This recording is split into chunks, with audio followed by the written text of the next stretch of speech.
ముందు.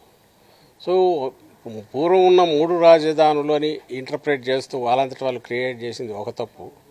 డీసెంట్రలైజేషన్లో భాగంగా అన్నాం. ఆ డీసెంట్రలైజేషన్ ఉంటుంది, బట్ అది అడ్మినిస్ట్రేషన్ పరంగానే డెవలప్మెంట్ పరంగానే ఇంకోటి లెక్క వేసుకుంటే ఇక్కడ నుంచి రూల్ చేసేది ఏది ఉందో కాస్ట్ లేకుండా ఎట్లా చేయాలనేది ఆలోచిస్తున్నాం. అందుకు ఇప్పుడు ఆయన నెక్స్ట్ 4 ఏళ్ళు ఉన్నాడు, తన చేతిలో ఉంది. తనకు దానికి రాజధాని లేదా భవనాల నిర్మాణమా, కట్టడాల మెయిన్ ఒక నగరం నిర్మించాలనుకుంటున్నాడు అని ఆయన తెలుసుకోవాలి. రాజధాని అయితే ఇట్స్ వెరీ మచ్ దేర్. ఇప్పటికీ సెక్రటేరియట్ ఉంది, అసెంబ్లీ ఉంది, హైకోర్టు ఉంది, నడుస్తుంది.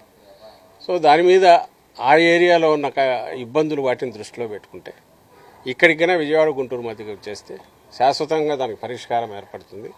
ఇంకోరికి మళ్ళీ వచ్చిన తర్వాత ఆలోచించాల్సిన అవసరం కూడా మాకు కానీ ఇంకోరికి కానీ రాదు. అంటే ఈ ప్రొహిబిటివ్ కాస్ట్ లేకపోతే, స్కాములు లేకపోతే, రియల్ ఎస్టేట్ స్కామ్ లాగా తయారు కాకపోతే, రియల్ ఎస్టేట్ వ్యాపారం లాగా చంద్రబాబు నాయుడు గారు చేయకపోతే అసలు ఈ ఆలోచనే రాదు.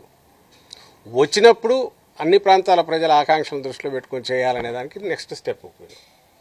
సో ఇప్పటికైనా ఆయనకు ఏదైనా కొంత ఇది పనిచేస్తే తన జోబులు ఎట్లా నింపుకోవాలో, తన కోటరీల జోబులను ఎట్లా నింపాలో కాకుండా దానికి సొల్యూషన్ చూపాలంటే ఇంకా 3 ఏళ్ళు టైం ఉంది తన చేతిలో, 3-4 ఏళ్ళు.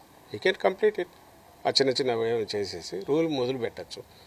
బట్ అది అక్కడి నుంచి అయితే అసాధ్యము. అన్ని లక్షల కోట్లు స్టేట్ భరించే పరిస్థితి లేదు.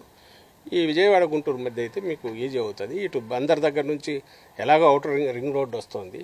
ఇప్పటికి బైపాస్ అది కూడా జగన్మోహన్ రెడ్డి గారే పూర్తి చేశారు. ఇటువైపు హైదరాబాద్ పశ్చిమ సైడ్, వెస్ట్రన్ సైడ్ హైదరాబాద్ కలపడానికి. ఇంక ఇటువైపుగా మనం అనుకున్నట్టు పూర్తి అయిపోతే నెక్స్ట్ పూర్తి అయితే ఎంటైర్ రింగ్ రోడ్డు ఫామ్ అయ్యి మన బందర్ పోర్ట్ ఒకటి వస్తుంది, మచిలీపట్నం పోర్టు.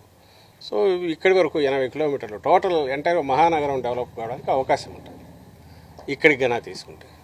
అక్కడే ఆయన బిల్డింగులు కట్టడము, ఒక నగరంలాగా తనే మొత్తం మాయాబజార్లాగా కట్టాలని అనుకుంటే అది ఏమవుతుందో తెలియదు. ఎందుకంటే పునాది ప్రతిదీ 500 అడుగులో, 600 అడుగులో, 1000 అడుగులో పోవాల్సి వస్తుంది.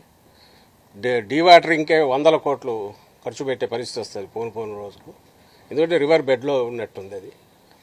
సో లక్షల కోట్లు అప్పు అవుతుంది. రియలైజేషన్ ఏమవుతుందనేది తెలియదు. సో దాని నుంచి ఇప్పటికైనా రాష్ట్రాన్ని కాపాడు, ఎందుకంటే అప్పు చేస్తున్నాడు కాబట్టి అనే ఉద్దేశంతోనే జగన్మోహన్ రెడ్డి గారు ఆ సలహా ఇచ్చారు. ఆయన సెన్సిబుల్గా ఆలోచిస్తే సొల్యూషన్ అక్కడే ఉంది. దాన్ని అందుకోగలిగితే స్టేట్కు మంచిది, ఫర్దర్ అప్పులు ఎక్కువ కాకుండా, అండ్ రాజధాని అనేది కూడా శాశ్వతంగా ఫామ్ అవుతుంది.